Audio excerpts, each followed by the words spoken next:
In Dark Souls 3, found in the innermost chamber of the Cathedral of the Deep, where the tomb of Aldrich lies, you're likely to encounter the Deacons of the Deep. Now, the Deacons of the Deep look so damn intimidating because there's so many of them and they constantly respawn. But as long as you focus on the glowing one, you'll likely not have too much trouble. As their name implies, the Deacons of the Deep are large gathering deacons who mainly rely on pyromancies and close-range melee attacks to combat the player.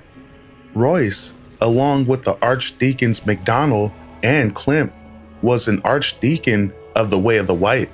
The three men managed the Cathedral of the Deep, overseeing its rituals of purification from the stagnant darkness. At one point, the cathedral welcomed Aldrich, an exiled Erythelian priest who derived pleasure from eating humans. Aldrich shared his perverse behavior with others in the cathedral, and sacrifices were brought to him to appease his hunger and grant him the strength to link the first flame and become a Lord of Cinder. After Aldrich linked the first flame, a cult was formed around his figure, but the deacons of the cathedral found themselves fighting abominations that emerged from the deep.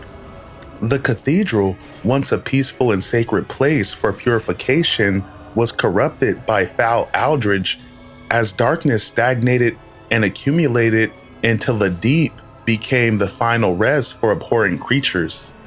Archdeacon MacDonald found delight in the stagnation of the darkness and abandoned his faith in the first flame and the gods, devoting himself to the deep. MacDonald spread his beliefs among the clerics of the cathedral and even created staffs that channeled faith to produce deep sorceries, a sacrilegious act. Royce too was corrupted by the putrid darkness that invaded the cathedral. In addition to accepting MacDonald's deep sorceries, he began to venerate the deep and its Saint Aldrich.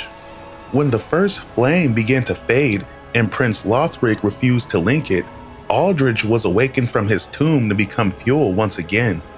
But although awakened, the Lord of Cinder refused the call. Aldrich was in fact intent on returning to Irithyll to devour Dark Sun Gwendolyn and usher in a new age of the deep. As Aldrich and MacDonald left the cathedral for their crusade, Royce and the other deacons stayed behind to guard the Lord's empty coffin from intruders. Upon defeating the Deacons of the Deep, you'll obtain the soul of the Deacons of the Deep, as well as a small doll.